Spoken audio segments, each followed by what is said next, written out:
దేవునికి మహిమ కలుగును గాక. ఉదయకాలం మెసేజ్ ఎంత అర్థమైందా? హల్లెలూయా. ఉదయకాలం మెసేజ్ అర్థమైన చేతులు ఎత్తుతారా? దేవునికి మహిమ. ఉదయకాలం మెసేజ్ అర్థమైందమ్మా? ఎన్నింటికి రమ్మన్నా? మీరింటికి వచ్చేసారు మరి. కాదు మరి ఎట్ట అర్థమైనట్టు? చేతులు అయితే బాగానైతే దేవుడికి మహిమ. పొద్దున చెప్పి మెసేజ్ అంతా క్రమం ఉండాలనే కదా. దేవునికి స్తోత్రం. ఆయనకే మహిమ కలుగును గాక. మరి ఈ యొక్క వర్తమానము ఒక వధువుని ఎన్నుకొనుట అనే వర్తమానం ఇది. మరి ఇప్పటికీ మనము 5 వారాల నుంచి చెప్పుకుంటూ వచ్చాం. ఇప్పుడు ఇది 6వ వారం. మరి దేవుడు మనం చెప్పే కొద్దీ, అంటే మనం వినే కొద్దీ దేవుడు ఇంకా అద్భుతమైన విషయాలు బయలుపరుస్తూ ఉన్నాడు.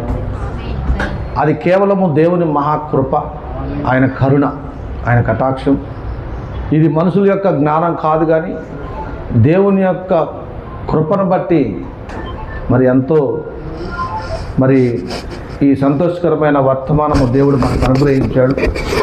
వధువు ఎట్లా ఉండాలి, అంతేనా? వధువు ఎలా ఉండాలి? క్రీస్తు ఎటువంటి మనస్సును కలిగిన భార్యను కోరుకుంటున్నాడు? ఆయనకి ఇష్టమైనది ఏది? ఆ వధువు ఎలా ఉండాలి? ఆయనకి ఎలా ఉంటే మరి ఇష్టము? అదేనా ఈ వర్తమానం మొత్తం కూడా. ఎలా ఉండకూడదు?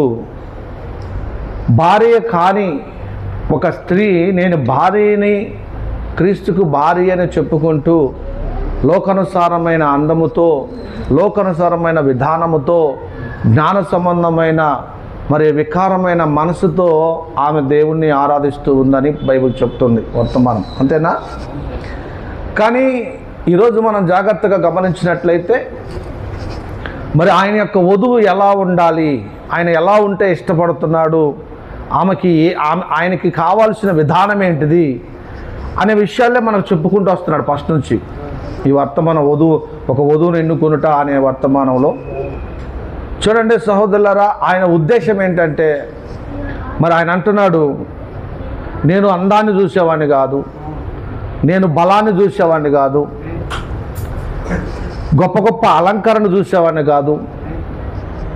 మీరు పాటలు పాడేటప్పుడు ఒకే డ్రెస్ వేసుకుంటే నేను చూడను.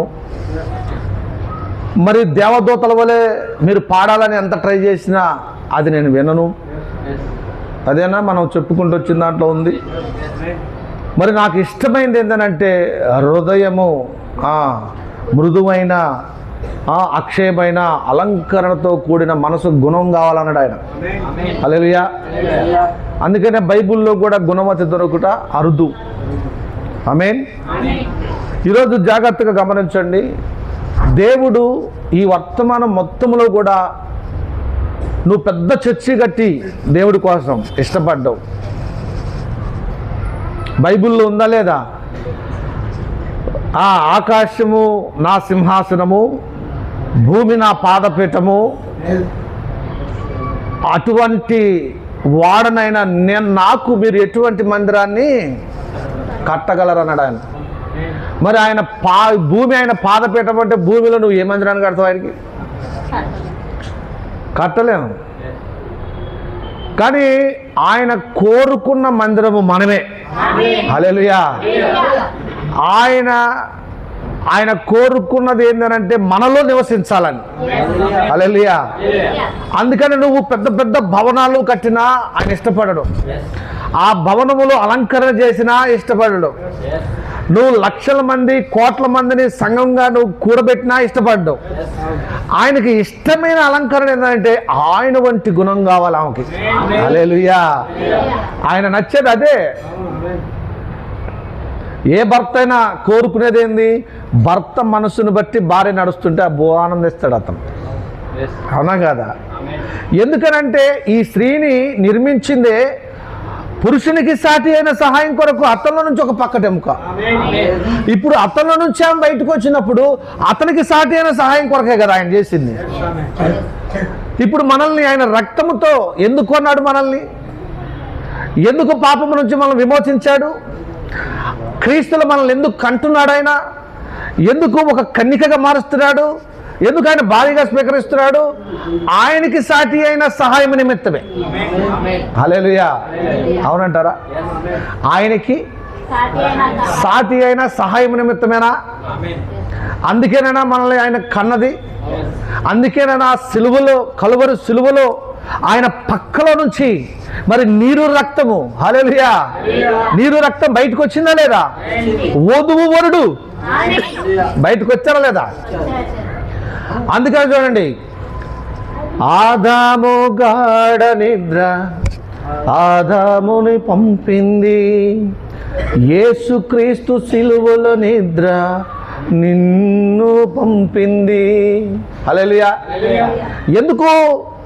ఆయన ఇప్పుడు క్రీస్తులో నుంచి నిన్ను ఒక ఎముకగా తీశాడు. ఆయన క్రీస్తులో నుంచి నిన్ను రక్తముగా తీశాడు. ఆయన క్రీస్తులో నుంచి శరీరంగా తీశాడు. ఆయన క్రీస్తులో నుంచి వాక్యంగా తీశాడు. ఆయన హల్లెలూయా. అందుకనే ఆయనకి నచ్చిన గుణం ఏంటంటే ఆయన ఆలోచనతో నువ్వు నడవటం. హల్లెలూయా, హల్లెలూయా. అయ్యా డిస్టర్బ్ చేయొద్దు ప్లీజ్. మీరు జాగ్రత్తగా గమనించండి. ఇదిగో మీరందరూ జాగ్రత్తగా గమనించండి. సంఘాన్ని దేనితో పోల్చాడు? ఆయన శరీరంతో పోల్చాడు. అంతేనమ్మా? సంఘాన్ని శరీరంతో పోల్చాడు. క్రీస్తును దేనితో పోల్చుకున్నాడు? శిరస్సుతో పోల్చుకున్నాడు. ఆలోచనలు బాడీలో ఉంటాయా శిరస్సులో ఉంటాయా? శిరస్సులో ఉంటాయి. ఇప్పుడు ఈ శిరస్సుల నుంచి వచ్చిన ఆలోచనే అక్షర రూపంలో బైబిల్గా, పరిశుద్ధ గ్రంథంగా ఉంది. హల్లెలూయా. అయితే ఈ ఆలోచనలన్నీ కూడా ఆయన లిఖితపూర్వకంగా రాసి పెట్టాడు. నాకు ఏది ఇష్టము, నాకు ఏది ఇష్టం లేదు. ఎవరి కోసం రాశాడు? తన ప్రియురాల కోసం, తన భార్య కోసం. ఈ బైబిల్ ఏంటంటే ఒక ప్రేమ లేఖ. నిజమండి, ఈ బైబిల్ అనేది ఒక ప్రేమ లేఖ. ఆయనకి ఏది ఇష్టమో, ఆయనకి ఏది ఇష్టం లేదో అవన్నీ కూడా ఆయన భార్యకి చెప్తా ఉంటాడు. ఆయన యొక్క ప్రియురాలకు చెప్తా ఉంటాడు. ఆమె ఏం చేస్తుందండి? చక్కగా ఆ ప్రేమ లేఖను చదువుద్ది. నా భర్తకి ఎలా ఉంటే ఇష్టం? ఆయన నన్ను ఇలా ఉండమంటున్నాడు కదా, నేను యూట్యూబ్లు చూడకూడదు. హల్లెలూయా. ఏం చూడకూడదు? ఎవరు అనుకునేదట్ట? భార్య కాకపోతే రెయ్యం మగులు బజరే. అంతేరా? ఇంకా తలకాయ ఆడబెట్టి కళ్ళు ఆడబెట్టిన బట్టే ఇక చూసుకో, లోకంలో ఉన్నాయన్నీ చూస్తుంటది. ఇక కానీ ఆమె ఎలా చెప్పుకుంటుంది? నేను భార్యని, యేసుక్రీస్తుకి భార్యని. ఆ లోకములో ఉన్న, ఆ లోకానుసారమైన ఉన్న ఆ క్రియలతో ఉండటం ఆయనకి ఇష్టమేనా? ఆయనకి ఇష్టం లేదు.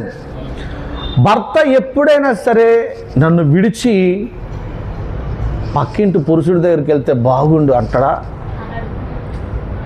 అంటాడట? అట్లా అనడు. భర్త ఏమనుకుంటాడంటే నా భార్య నాతోనే ఉండాలనుకుంటాడు. హల్లెలూయా. అవునా కాదా? యేసు ప్రవక్త జల్సీ అనే వర్తమానంలో చెప్పాడు. ఆయన ఇజ్రాయెల్ ప్రజలు దేవుడు వాక్యాన్ని విడిచిపెట్టి వారు ఒక దూడను తయారు చేసుకొని వారికి నచ్చిన విధంగా వాళ్ళు ఎగురుతూ వాళ్ళకి ఎంజాయ్ చేస్తున్నప్పుడు మరి దాన్ని ఆయన జలసి పడ్డాడంట. జలసి అంటే ఏంటంటే నా భార్య ఇంకొకరికి వెళ్ళి చూడొద్దు. ఇప్పుడు ఉదాహరణకి ప్రవక్త ఇట్లా ఒక సేవకుడు చెప్పాడు, ఫోన్ మాట్లాడుతాను అనుకో, అతను చూశాడు అనుకో, ఏంది ఎవరితో మాట్లాడుతుందేమో, కాన్సేపు మాట్లాడుతున్నా మొత్తసారి దాక్కుని వింటుంటాడు. ఎవరితో ఏంటుంది మొత్తం ఫోన్లు చెక్ చేసి ఉంటాడు. నిజమండి. అదేంటిది? జెలసీ. భార్యను అనుమానించట్లేదు, నాకు కాకుండా వెళ్తదేమో అనే ఇది. అనుమానం వేరు, జెలసీ వేరు. ప్రవక్త చెప్పాడు, అనుమానం వేరు, జెలసీ వేరు. నాది నాది నా దగ్గర కాకుండా వేరే ఒక దగ్గరికి వెళ్తే ఒప్పుకో బుద్ధి కాదు. హల్లెలూయా. నిజమండి. అందుకనే మన ఆలోచనలు ఒక్కొక్కసారి ఎవరితోనైనా సిస్టర్స్, మన స్త్రీలు ఎవరితోనైనా మాట్లాడుతున్నప్పుడు కొంత మనకి ఆందోళన కలుగుతుంటుంది. ఏం మాట్లాడుతుంది ఎంతసేపు ఉంటుంది. ఎందుకు? ఆమెను ప్రేమించాడు ఆయన. హల్లెలూయా. ఆమెను చాలా ఇష్టపడ్డాడు. ఇష్టపడలేదనుకో, మాట్లాడి అరే ఈడేది ఇది, వాళ్ళు ఏం మాట్లాడకుండా ఈడేది, ఆ ఈడియో జనంలో పెట్టి వదిలించుకుందాం అంటాడు. నిజం, రియల్. వదిలించుకోవాలని ఇష్టం లేకపోతే, ప్రేమ లేకపోతే ఆ పురుషుడు అలాంటి పనులు చేస్తాడు. లేదు ఎక్కడికో వెళ్ళినట్టు క్రియేట్ చేసుకొని ఆమె ఏం చేస్తుందో కనిపెట్టడానికి వస్తామంటాడు, వదిలించుకోవాలనుకున్నా. జల్సీ ఉన్న వ్యక్తి ఏం చేస్తాడంటే ఎవరితో మాట్లాడావు, ఎందుకు మాట్లాడా, నీకేం అవసరం, ఇలా మాట్లాడదు, డైరెక్ట్గా వచ్చి మాట్లాడతాడు. దీన్ని జల్సీ. అందుకనే దేవుడు కూడా ఆయనకి జల్సీ ఉందంట. వాళ్ళు నన్ను ఆరాధించకుండా ఎక్కడికో వెళ్ళిపోయారు, ఏదో ఒక దూడను చేసుకున్నారు, ఏదో ఒక బొమ్మను చేసుకున్నారు. ఆయన చాలా బాధపడేవాడంట. అప్పుడు ఆయన వాళ్ళ దగ్గరికి వెళ్ళి, ఎందుకు మీరు ఇలాంటి పనులు చేస్తున్నారు అసలు అని ఆ బొమ్మను ఆయన జెలసీ తట్టుకోలేక ఆ బొమ్మని శూరం చేసి ఆయన నీళ్ళలో కల్పించి తాపిచ్చాడు ఆయన. నిజం. హల్లెలూయా. ఎందుకనంటే దేవుడు అంతగా ప్రేమించాడు ఆయన. నిజమండి, దేవుడు అంతగా ప్రేమించాడు. నువ్వు పాపం చేసావు, ఆయన ప్రేమ నీ మీద తగ్గల. నిజమైన భర్త భార్య తప్పు చేసిన సంగతి తెలిసినా కూడా అతను ఎందుకు క్షమిస్తాడో తెలుసా? అది క్రీస్తు ప్రేమ. అది నువ్వు మళ్ళీ పోయి తప్పులు చేయటానికి కాదు ఆయన ప్రేమించేది, మళ్ళీ నువ్వు పాపం చేయటం కాదు నేను ప్రేమించేది. ఆమె నా సొత్తు, నా శరీరం. అందుకని ఎఫెసీ రాసిన పత్రికలో ఏమంటున్నాడో చూడండి, ఆ శరీరం గురించి ఏం మాట్లాడుతున్నాడో చూడ ఒకసారి. నిజమైన భర్త ఏం చేస్తాడు చూద్దాం. ఎఫెసీ రాసిన పత్రిక 5వ అధ్యాయం 29. తన శరీరమును ద్వేషించిన వాడు ఎవడనూ లేడు గాని ప్రతి వాడును దానిని పోషించి సంరక్షించుకొనును. మనము క్రీస్తు శరీరమునకు అవయవములమై ఉన్నాము గనుక అలాగే క్రీస్తు కూడా సంఘమును పోషించి సంరక్షించుచున్నాడు. హల్లెలూయా. ఏమంటున్నాడు? ఏమండి, ఈ సంఘం ఎవరంటే ఒక స్త్రీ. ఈ స్త్రీ ఎవరంటే ఆయన భార్య. ఆయన భార్య ఎవరంటే ఆయన ఎముకలో ఎముక, ఆయన మాంసంలో మాంసము, ఆయన రక్తములో రక్తము, ఆయన ఆత్మల ఆత్మ, ఆయన తలంపుల తలంపు. హల్లెలూయా. అందుకనే ఆయన శరీరము ఎంత, ఆయన శరీరమై ఉన్న సంఘము చూడండి ఎంత పాపములో ఉన్నా ఆమెను విపరీతమైన ప్రేమలో ప్రేమించాడు కనుక ఆయన అక్కడికి వెళ్ళి అమ్మా బయటికి రా అన్నాడు. హల్లెలూయా. ఆ పాప భూమిలో నుంచి బయటికి రా అమ్మా, ఇదిగో నీకు ఏ శిక్ష లేకుండా నీ కొరకు నేనే ప్రాణం పెడతానన్నాడు. హల్లెలూయా. చూడండి ఆ భర్త ఎంత గొప్పవాడో, ఎంత ప్రేమికుడో. నువ్వు ఎవరికి ఇప్పుడు భార్యవి? నీ కొరకు ప్రాణం పెట్టిన వాడికి భార్యవి. నిన్ను అనుమానించేవాడికి భార్యవు కాదు, నిన్ను శిక్షించేవాడికి భార్యవు కాదు, నిన్ను తృణీకరించేవాడికి భార్యవు కాదు, నిన్ను ఎంతగానో ప్రేమించాడు. హల్లెలూయా. హల్లెలూయా. ఒక్కోసారి ఏం చేస్తాం, భార్యను పెట్టమని బిగుతాం, తర్వాత ఏం చేస్తాం, ప్రభువా నేను ఎందుకు కొట్టాను అనుకో. ఏందమ్మా సారీ ఏమనుకోదు. ఎందుకు? ఆమెతో ప్రేమ, ఆమెలో ఉన్న ఆ ఏకత్వము, ఆమెతో జీవించాలనే ఆ గుణము ఆ వ్యక్తిని అలా మార్చేస్తుంది. హల్లెలూయా. నీకు పొద్దున మెసేజ్కి ఇప్పుడు మెసేజ్కి ఏదో తేడా కనపడుతుంది కదా. పొద్దునేమో కొట్టడం, సాయంత్రం అయ్యేసరికి దోవటం. అదేనా వాక్యం? ఎందుకు చేస్తున్నాడు ఆయనట? హల్లెలూయా. దేవుడు వారికి భయం కలుగుడు కాక. ఎందుకో తెలుసా? నువ్వు ఎటు పోవటం ఆయనకి ఇష్టం లేదు. నువ్వు ఆయనతోనే ఉండాలనేది ఆయనకి ఇష్టం. అందుకని ఆయన అట్లా మాట్లాడేది. మీకు అర్థమవుతుందా? నిజమైన భర్త ఏం చేస్తాడు చెప్పండి? ఫస్ట్ ఏం చేస్తాడు? కోపంలో, తర్వాత సాయంత్రం అయ్యేసరికి సాయంత్రం బజ్జీలు తెస్తాడు, కూల్ డ్రింక్ తెస్తాడు. అవునా కాదా? ఏంటి పట్టేవాడు? ఉదయానికి బాధ. అప్పుడు ఫస్ట్ కొట్టినప్పుడు ఎట్టడుదానికి ఈయన అనవసరం చేసుకున్నాను. వీటితోని తల నొప్పి పడుతుంది. ఏది ప్రభు నాకు ఇట్లాంటి భర్తను చేశామంట.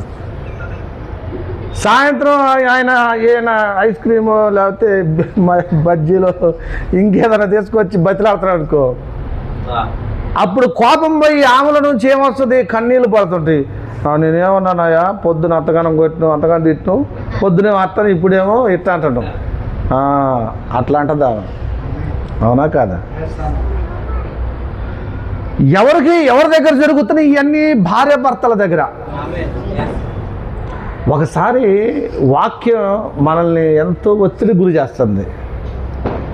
ఒకసారి ప్రేమగా ఆయన హత్తుకోవాలనిపిస్తుంది. ఒక్కోసారి ఏమో అబ్బా నాతో నేనంటే ఎంత ప్రేమ అనిపిస్తుంది. చూడండి, మన మనసులో రోజు వాక్యం వస్తున్నప్పుడు మన ఆలోచనల్లో మనం కనిపెట్టినట్టయితే ఒక్కోసారి ఉత్సాహపడుతున్నాం. ఇంట్లో భార్య భర్తల మధ్య జరుగుతాయా జరగవాయి? ఒకసారి బాధపడుతుంటారు, అలుగుతారు, ఆ మూలనొకలు. అవునా కాదా? అందుకని చూడండి, తర్వాత వాళ్ళు మంచి అయినప్పుడు మళ్ళీ ఒకటైపోతారు, సంతోషంగా ఉంటారు. ఏందమ్మా ఏంది పొద్దునేంది అరుచుకోవడం ఏందనంటే, ఎప్పుడు మా ఇంట్లో వంటనే ఉంటాయి అమ్మ, ఆయన అంతే అంటాడు, నేను ఇంతే ఉంటాను. నిజమైన భార్య. మాకేం పెద్ద సమస్య లేదు, కాసేపు అరుచుకోవటం, ఏదో ఇద్దరి మధ్య పొరపాటు వచ్చింది. నిజమైన క్రీస్తు భార్య అలానే ఉంటుంది. హల్లెలూయా.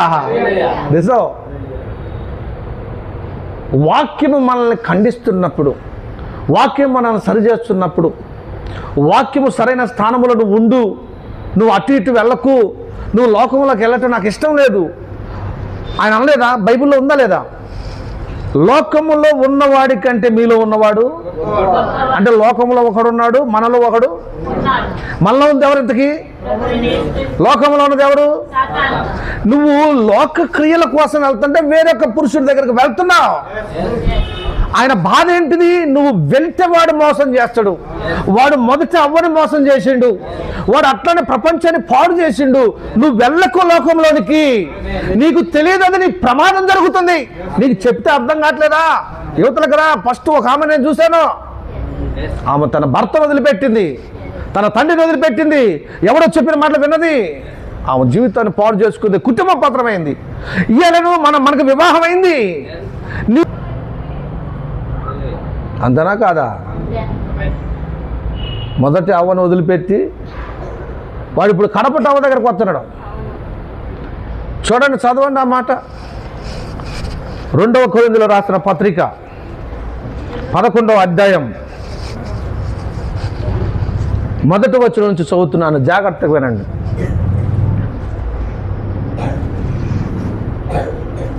కొంచెం అవివేకముగా నేను మాట్లాడినను మీరు సహింపవలనని కోరుచున్నాను. నన్ను గూర్చి మీరు ఎలాగైనానో సహించుడి. దేవాసక్తితో మీ ఎడల ఆసక్తి కలిగి ఉన్నాను. ఎందుకనగా పవిత్రురాలైన కన్యకునుగా ఒక్కడే పురుషునికి అనగా క్రీస్తుకు సమర్పింపవలెనని మిమ్మును ప్రధానము చేసేదని గాని సర్పము తన కుయుక్తి చేత అవ్వను మోసపరిచినట్లు మీ మనస్సులను చెరపబడి క్రీస్తు ఎడలనున్న సరళత నుండి పవిత్రత నుండి ఎట్లైనను తొలగిపోవునేమో అని భయపడుచున్నాను. హల్లెలూయా. సాతాను మొదట అవ్వను మోసం చేసినట్టు నిన్ను కూడా మోసం చేస్తాడేమో అని నేను భయపడుతున్నాను అంటున్నాడు పౌలు గారు. మనం ఎవరు ఇంతకీ? కడపటి అవ్వ, కడపటి ఆదాము యొక్క భార్య. మనం మొదటి ఆదాము మట్టి నుండి పుట్టినవాడు, కడపటి ఆదాము మహిమ నుండి వచ్చినవాడు. హల్లెలూయా. మట్టి నుండి పుట్టిన వాడేమో మొదటి ఆదాము, మట్టి నుండి పుట్టిన అవ్వ, మరి ఆదాము నుంచి పుట్టిన ఆమె కూడా మట్టి శరీరముగా భూమి మీదకి వచ్చింది. కానీ మన పురుషుడైన క్రీస్తు ఆయన మహిమ శరీరంతో వచ్చాడు భూమి మీదకి. ఇప్పుడు నువ్వు ఆయనలో తిరిగి జన్మించటము, మొదటి అవ్వ ఎలాగైతే ఆ మొదటి ఆదాముల నుంచి తీయబడిందో అదేవిధంగా కడపటి ఆదాముల నుంచి నువ్వు తీయబడ్డావు. అందుకనే ప్రభువైన యేసుక్రీస్తులోనికి నువ్వు బాప్తిసము పొందింది. హల్లెలూయా. ప్రభువైన యేసుక్రీస్తులోనికి బాప్తిసం అంటే మొదటి ఆదాముల నుంచి ఎలాగైతే అవ్వ పుట్టిందో ఈ రోజు కూడా నువ్వు క్రీస్తు అనే ఆ కడపటి ఆదాముల నుంచి నువ్వు కడపటి అవ్వగా పుట్టావు. హల్లెలూయా. నీ శరీరము మట్టి శరీరము కాదు, నీ శరీరము వాక్య శరీరం. అది హల్లెలూయా. మట్టి శరీరములోనికి సాతాను రావచ్చు, పాపం రావచ్చు, శాపము రావచ్చు, తెగుళ్ళు రావచ్చు. కానీ మహిమ శరీరములోనికి ఏ తెగులు రావటానికి ఇల్లేదండి. హల్లెలూయా. ఎందుకనంటే అది మట్టితో తీయబడలేదు, కానీ అది వాక్య దేహమై ఉన్నది. అది హల్లెలూయా. వాక్యము పరిశుద్ధమైనది, వాక్యము క్రీస్తు అయి ఉన్నాడు, క్రీస్తు దేవుడై ఉన్నాడు, దేవుడు ఆత్మ అయి ఉన్నాడు, ఆయన వెలుగై ఉన్నాడు, వెలుగు నీవై ఉన్నావు. నీలోనికి చీకటి రాకూడదు. చీకటితో నీ సహవాసాలు అవసరం లేదు. అవునంటారా? భర్త ఎప్పుడైనా భార్య భర్తలు ఇద్దరు కలిసి ఉన్నప్పుడు అది పవిత్రమైన జీవితం అండి. కుటుంబం ఒకటిగా ఉన్నప్పుడు అది పరిశుద్ధమైన జీవితం అండి. భర్త భార్యతోనూ, భార్య పిల్లలతోనూ, భర్తతోనూ, తల్లిదండ్రులు పిల్లలతోనూ, పిల్లలు తల్లిదండ్రులతో ఉన్నప్పుడు అది ఎంతో ఆనందకరమైన కుటుంబం అది. అవునంటారా? మీ కుమారుడు ఎవడైనా నువ్వు చెప్పినట్టు తన భవిష్యత్తు కోసము సరైన మార్గములో నువ్వు నడవాలి నాన్న అని చెప్తున్నప్పుడు అతను వినకుండా సినిమాలకో, సీరియళ్ళకో, స్నేహితులెమ్మటో ఇంకా ఎక్కడెక్కడో తిరుగుతున్నప్పుడు ఎందుకు అతని మీద నీకు అంత ద్వేషము, అంత కోపం పెరుగుతుంది? అంటే తండ్రి చెప్పే ఆ మాటలో ఏముంది, అతను చేసే ఆలోచనలు ఏముంది చెప్పండి. మంచి ఉంది, మంచి భవిష్యత్తు ఉంది, మంచి జీవితం ఉంది. అవునంటారా? మంచి పేరుంది. అవునంటారా కదా? తండ్రి చెప్పే మాటలలో. కానీ కుమారుడు తండ్రి మాటలు విడిచినప్పుడు ఏముంది? చీకటి ఉంది, పాపం ఉంది, మరణం ఉంది, దొంగతనం ఉంది, సారాయి ఉన్నది, వ్యభిచారం ఉన్నది. ఉన్నాయా లేవా? కక్ష ఉన్నది, క్రోధం ఉన్నది. ఇవన్నీ ఎక్కడ ఉన్నాయండి? తండ్రి చెప్పిన మాటలు వినకుండా వేరే ఒకటి దాన్ని తీసుకుంటున్నప్పుడు ఉంది అది. అంతేనా? ఎందుకంటే తండ్రి యొక్క ఆలోచన తీసుకోకుండా వెళ్తున్నప్పుడు, తండ్రి అనుభవంతో బోధిస్తున్నప్పుడు, తండ్రి అతని జీవితంలో ఏమేమి జరిగినాయో చూసుకుంటూ ఆ మార్గం నువ్వు వెళ్ళకూడదు, అది తప్పుడు మార్గం చెప్తున్నప్పుడు అతను వినకుండా వెళ్ళాడనుకో, అప్పుడు తన జీవితము అంధకారమైన జీవితముగా మారిపోతుంది. కానీ అతను తండ్రి చెప్తున్నట్టు వింటున్నప్పుడు తండ్రి ఏం చేస్తాడంటే అతని కోసం ఇంకేం చేయాలి అని అనుకుంటాడు. అతనికి ఇంకా ఏం చేయాలి, నేను ఇంకా అతని కోసం ఏం కష్టపడాలి, అతనికి ఏదైతే బాగుంటుంది ఇంకా ఏదో చేయాలని ఆలోచిస్తూ ఉంటాడు. అవునంటారా? తల్లి ఏం చేస్తుంది? కొడుకు తన తండ్రి మాట, తల్లి మాట వింటూ జవదాటకుండా ముందుకు వెళ్తున్నప్పుడు ఆ తల్లి ఎప్పుడు కుమారుడి వైపే చూస్తుంటాడు. అతనికి ఏది ఇష్టమో అది వండి పెట్టడానికి, ఆ బట్టలు కానీ వస్త్రాలు కానీ ఏదైనా అతనికి అవసరానికి ఆ సమయానికి ఏది కావాలో, సైకిల్ కావాలి ఆ టయానికి, ఆడుకునే బొమ్మలు కావాలా, సైకిల్ కావాలా, బైక్ కావాలా, కారు కావాలా, ఏదైనా ఎప్పుడు కొనిస్తాడు? తన కుమారుడు తాను చెప్పినట్టు, తండ్రి చెప్పినట్టుగా వింటూ ముందుకు వెళ్తూ ఉన్నప్పుడు, తండ్రి మాటను జవదాటకుండా వెళ్తూ ఉన్నప్పుడు అతను ఖచ్చితంగా సర్వ అధికారం కుమారుడికి ఇవ్వాలని ఇష్టపడతాడు. హల్లెలూయా, అవునంటారా? సర్వాధికారము కుమారుడికి ఇవ్వటానికి ఇష్టపడతాడు. ఇప్పుడు మీరు జాగ్రత్తగా గమనించండి. కుమారుడు సరైన మార్గములో ఉంటే అతను చక్కగా ఆ తండ్రి యొక్క బాధ్యత మొత్తాన్ని కూడా ఇచ్చేసి తండ్రి రెస్ట్ తీసుకునే అవకాశం కూడా ఉంది. హల్లెలూయా. దేవుడు అదే చేశాడు ఆదాముకి. పూర్వ సృష్టి మొత్తం కూడా నేను చెప్పినట్టు నా కుమారుడు వింటున్నాడని పూర్వ సృష్టిని మొత్తం కూడా, అధికారాన్ని మొత్తం కూడా ఇచ్చాడు. అంతేనా? ఇచ్చినప్పుడు ఆ ఆదాము ఏం చేస్తున్నాడు? అవ్వ ఏం చేస్తుంది? భూమిని మొత్తం పరిపాలిస్తుంది, జీవుల్ని పరిపాలిస్తుంది, గాలిని పరిపాలిస్తున్నారు, చెట్లను పరిపాలిస్తున్నారు, ఆకాశాన్ని పరిపాలిస్తున్నారు, సూర్య నక్షత్రాలను పరిపాలిస్తున్నారు, సముద్రాన్ని పరిపాలిస్తున్నారు. ఎప్పుడది? తండ్రి అధికారము సర్వం ఇచ్చినప్పుడు. హల్లెలూయా. నేను ఒక కుటుంబాన్ని చూశాను. పిల్లవాడు చక్కగా తండ్రి మాటలు వింటూ ముందుకు వెళ్తున్నాడు. తండ్రి నమ్మి ఏం చేశాడంటే ఆస్తి మొత్తాన్ని కొడుకు పేరు పెట్టేసిండు, బిజినెస్ మొత్తం వచ్చేసాడు. చక్కగా తండ్రి మాట, తండ్రి చెప్పినట్టు వింటూ ఉన్నాడు. మధ్యలో సడన్గా మరి అతను వేరే స్నేహాలు బట్టి ఆ స్నేహితులు ఎమ్మట వెళ్ళినప్పుడు ఆ స్నేహితులు ఎప్పుడు కూడా అతని దగ్గర ఉన్నది ఏదో ఒకటి లాక్కోవాలని చూస్తున్నారు. వాళ్ళు చివరికి అతనికి స్నేహపూర్వమైన ఆలోచనల్ని, ప్రేమను, వాళ్ళ ప్రేమను, అంటే తండ్రిని మరిపించే ప్రేమను తీసుకొచ్చారు వాళ్ళు. ఏది? తండ్రిని మరిపించే. కుమారుడు ఎప్పుడు తండ్రి కింద ఉండేవాడు. తండ్రిని సైతం మరిపించే విధముగా అతన్ని హెచ్చించారు. అతను ఏం చేశాడు? నా తండ్రి కంటే ఈ ప్రేమ ఇంకా బాగుంది అనుకున్నారు వాళ్ళు. అనుకొని అతను ఏం చేశాడంటే ఆటోమేటిక్గా వాళ్ళతో కలిసి డీల్ చేయటం మొదలుపెట్టాడు. తండ్రి ఏం చెప్పినా వినటం లేడు. చివరికి ఆ బిజినెస్, ఆ ఉన్నవన్నీ కూడా నమ్మకంగా అతని దగ్గర స్నేహంగా ఉంటూ అతనికి తాగుడు అలవాటు నేర్పి, తిరుగుడు అలవాటు నేర్పి, అన్ని వ్యసనాలకి గురి చేసి అతని దగ్గర ఉన్నదంతా లాగేసుకున్నారు. హల్లెలూయా. మీరు అది నిజ జీవితంలో జరుగుతున్నాయి. బైబిల్లో కూడా అదే జరిగింది.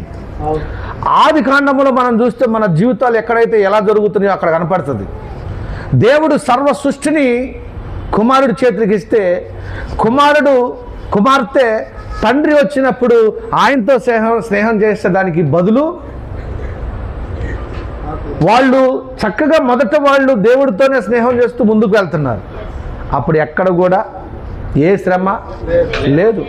ఎంతో ఆనందం అండి, ఎంతో సంతోషం. అసలు అందరూ సాయంకాలం అయ్యేసరికి తండ్రి వస్తున్నాడు, కుమారుడు కుమార్తె కలిసి చక్కగా ఏదైనా తోటలో ఎంతో ఆనందం పొందుతున్నారు, సంతోషం పొందుతున్నారు. మరి తండ్రి ఒడిలో ఉంటూ తండ్రి యొక్క ఆలోచన మేరకు ఎంతో సంతోషంగా ఉంటున్నారు అవ్వ, ఆదం. కానీ సాతాను వచ్చాడు, స్నేహం మారింది. రోజు ఎవరితో స్నేహం? అంటే తండ్రితో స్నేహం. ఇప్పుడు ఎటుపోయింది స్నేహం? సాతాను దేవుడి కంటే ఏదో మంచిది చూపిస్తున్నట్టుగా క్రియేట్ అవుతుందంట వాళ్ళ దగ్గర. ఆ కుమారుడు ఎలాగైతే తండ్రి ప్రేమ కంటే స్నేహితుల ప్రేమ గొప్పదన్నట్టు, దేవుడు చెప్పేదానికంటే కూడా సాతాను చెప్పేది ఎంతో గొప్ప కనపడుతుందంట. చివరికి వాళ్ళని మత్తులోకి దించి తండ్రి నుంచి డివైడ్ చేసి పూర్తిగా వాళ్ళ దగ్గర ఉన్న ప్రపంచమంతా, సృష్టిని మొత్తం కూడా వాళ్ళ దగ్గర హక్కు పత్రాన్ని, వాళ్ళకి పూర్వ హక్కుని ఇచ్చిన ఆ హక్కు పత్రాన్ని వాళ్ళు లాగేసుకున్నాడు. హల్లెలూయా. దేవుని యొక్క శక్తి, దేవుని యొక్క కృప, దేవుని యొక్క సన్నిధి, సహవాసము